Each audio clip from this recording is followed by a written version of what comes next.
Hello there and welcome to another special bonus episode of the Tyre Kickers. My name is Matt. This time around we're asking, how much does it cost to run a Rolls? In this case, a 1970s Silver Shadow. With prices falling, we'll talk about buying them, owning them, fixing them and driving them.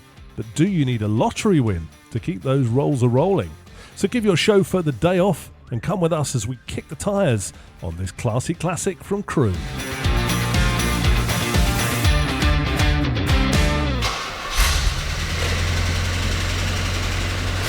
Well, yes, for years they were the new millionaire's cliché car, the wheels that showed you were in the money and you wanted people to know it. Whether you'd made your fortune on the Northern Club circuit or you'd just scooped the pools, a Rolls-Royce Silver Shadow was the badge of being rich. But fast forward 40 years and times have changed. The new money is now chasing supercars and tricked-out Range Rovers, and younger petrolheads don't really remember the fur coats and cigars and the sideburns that came standard on Silver Shadow owners. In 2024, the Shadow is now just a classy old car. Emma Crickmay is from Rolls-Royce specialist Frank Dale Stepsons. She says Shadows are now winning new, younger fans, and not just because they're cheap to buy. I think we've definitely seen a shift in how they're being perceived. There is a new kind of demographic that's definitely showing interest in that era, kind of the mid-70s cars through to kind of the late 80s and into the 90s. People of the kind of 20s, in their 20s and 30s, they're definitely showing interest when you go to some car shows. You think about the era of those cars, they have a huge range of quite eclectic colour palettes, and they're now seen as quite kind of retro pieces of rolling art that you can really enjoy and put a bit of money into. And depending on which car you put your money into, you can keep it there. So as Emma says, the image is shifting. But here's the best bit, especially for this podcast: Shadow prices are low. Currently, you can get behind the wheel of a usable Silver Shadow for under 10k. That's incredible value when you consider that back in the 70s, this car cost as much as a house. But, as all classic car bargain hunters like us know, cheap isn't always cheerful. So is a bargain Rolls-Royce a steal or a recipe for stress? Will servicing, repairs, running costs, stuff like that bankrupt you? And will running an old barge like this cause you to drown in bills? Well, who better to ask than Ben Brooks? He's the Silver Shadow specialist over at Frank Dale, and stood in front of a mid-70s Shadow. He talked me through the pros and cons of having one.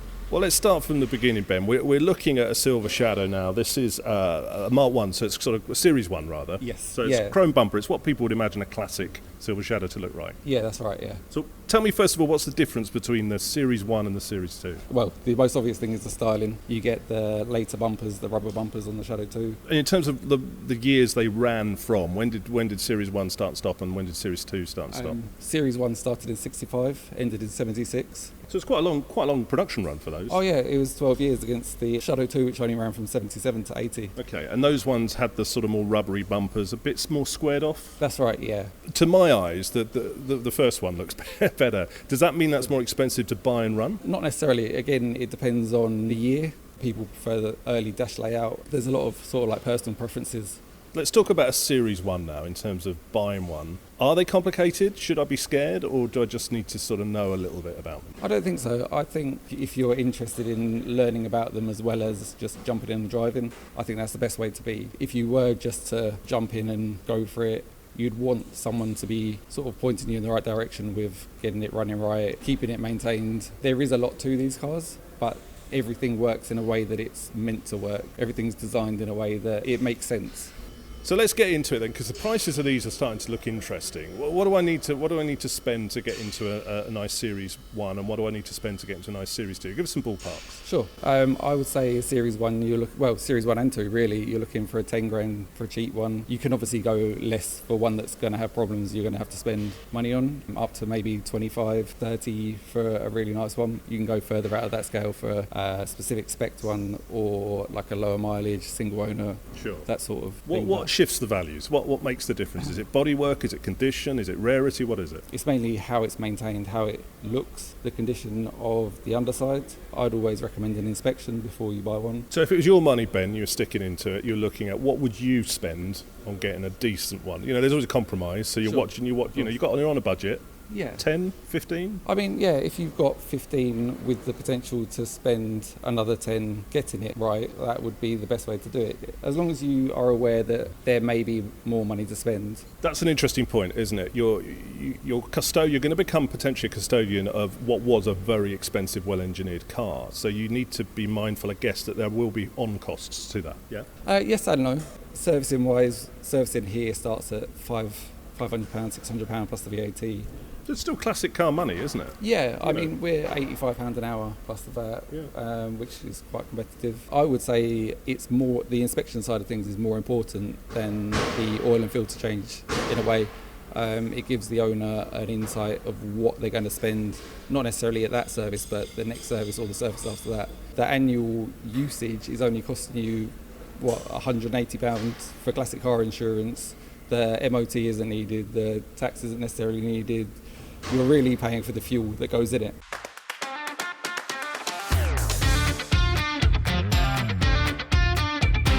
Okay, we're going to have a bit of fun with this one, Ben. Take a few steps back over here. We're going to be like potential buyers. This one's beautiful, okay?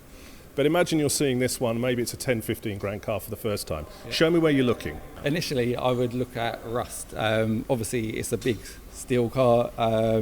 It's spent a lot of years on the British roads, which are salty. We're a wet country. But this is coach-built rust, potentially, isn't it? Potentially. So walking down the car, so you're looking at the sills, potentially, sure. Checking all the arches. What about bubbling under sort of like the window areas and that sort of stuff? Well, you get it under the chrome fittings, sort of like around the door handles. Yes. Sort of Don't take those off. No. Walking around the car, around the back, is there anything that kind of bodywork you would be looking at? Are there any known areas? This one's a bit difficult to say because it's in perfect, really good condition. Yeah. But you want to look for any potential rust and how it's been looked after over the years. There's a difference between a specialist looking after a car, someone that knows the cars, to sort of like the generic garages. Okay, so far what you've described is just a general classic car inspection. Exactly. Check for rust, arches, Yes. that sort of stuff. Moving forward to the engine bay, when you pop that up with your eyes, what are you looking for? Are you looking for maybe a few bodges over the years or aftermarket parts? Yeah, or? I mean, you can get a lot of aftermarket parts fitted. You can get the wiring looms that have been cut open and sort of people have added bits in or taken bits out. I would say a clean engine is a good one. You can tell if a car's been looked after. So again, it's the usual stuff. Look at the condition of the engine, check the paperwork, look at the servicing, that sort of stuff.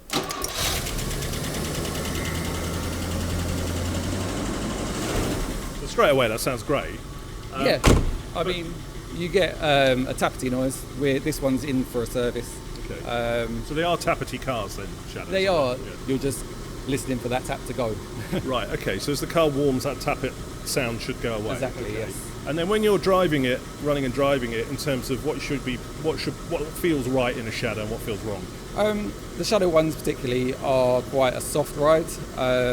You want a nice boaty feel in a way. They do put anti-roll bars on sort of like the later cars, which kind of give a firmer sort of like suspension feel. And what about the steering? Is it a vague steer? Yeah, so again, the Shadow ones have got boxes. Right, so it's going to be a bit of play in that anyway. Yeah, you hope not too much. But yeah, you get a nice amount of lock on those. The Shadow 2s went to a steering rack, so they feel a lot different, but I personally would prefer the Shadow 1, just the drive and the overall feel of them. And in terms of like gearboxes and stuff, if you put your foot down on the test drive, it should pick up and change, or, it does, or is it a sluggish change? Or? No, so this one's got a 3-speed GM gearbox in, which performs well. Only being 3-speed, you'd think that's not enough, but I mean, it's ratioed well. It's got the kick down as well with the power and the size of the engine. It all makes sense and it all works.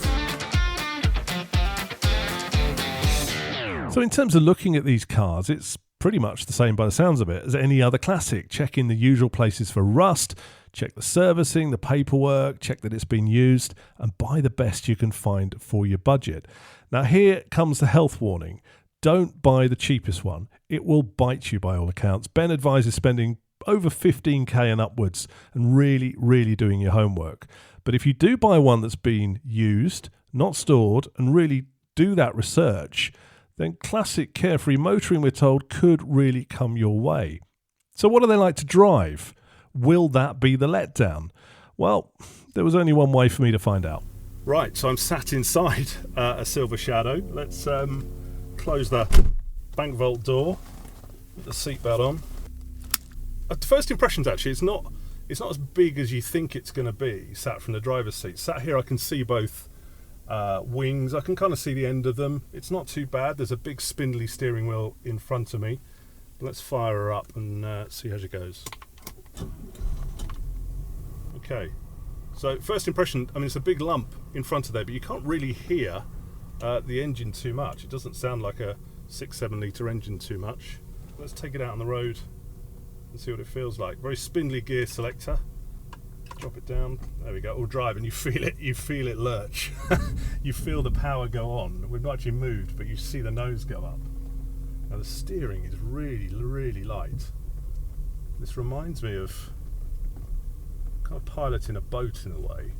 And just gently squeeze on the power, and she moves very, very gracefully. That steering is so light. We're coming up to a mini roundabout here, which I have to go over the top of because it's quite a big car, this. But you sit up really, really high, actually. I think it feels more like an SUV. You're driving an SUV in sort of modern equivalent, not a classic car.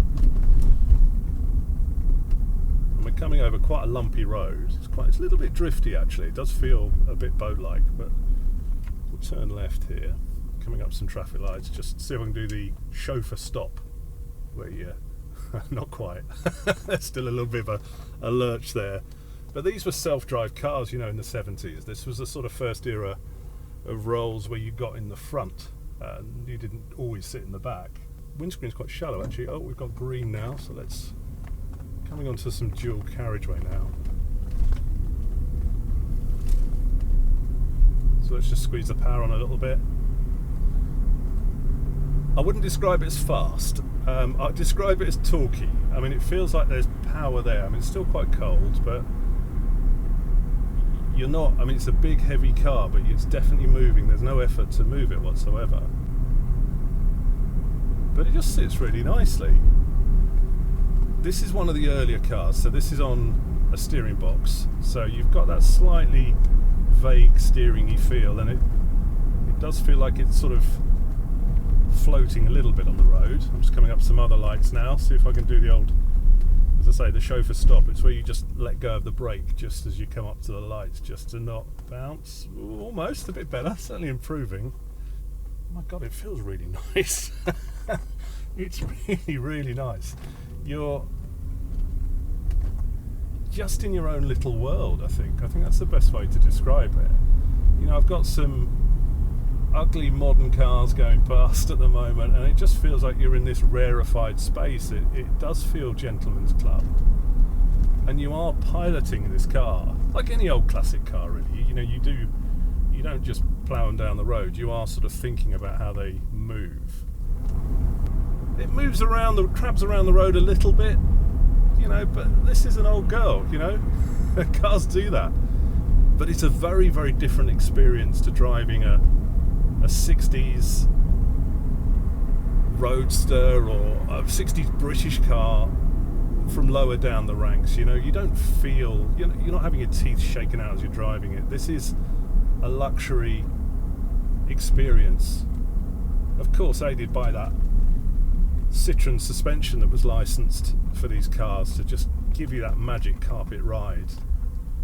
But it's not as kooky as like a DS. It's a much more solid feeling family car. It wasn't a family car, but it could be used as one, as a classic car. You could get your mates in here, you could go down the pub, you could put the kids in the back, and it doesn't feel like it would be too hard to live with. Just looking at the fuel gauge though. That's going to go. It does flicker in this particular car, but I think that's as the revs go up, that's the thing that's going to go down. But You know, when you're driving a classic car, that dinosaur juice is fun money, isn't it? It's not something you worry about. Forget the MPG, just enjoy the ride. It's miles per gallon, not miles per gallon, isn't it, in these sorts of cars? But, you know, we're coming over a very rough road here, coming back in towards Frank Dale, and do you know what? It's soaking it up nicely. Coming around this mini roundabout and back into the sort of back roads by the workshop. And what a beautiful car. I want one. It's a cool, calm, classy, classic, cheap. What more reason is there to get looking at a Rolls-Royce Silver Shadow? In fact, the only thing that could stress you out while driving one is the MPG. Brace yourself here. You'll be lucky to get 12 out of them. Ouch.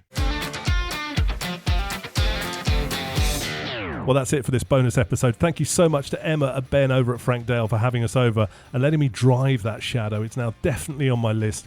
Maybe it should be on yours too. We're back soon with another episode and the normal back and forth and banter between me and Max and some more tyre kicking through the classifieds. But until then, see ya.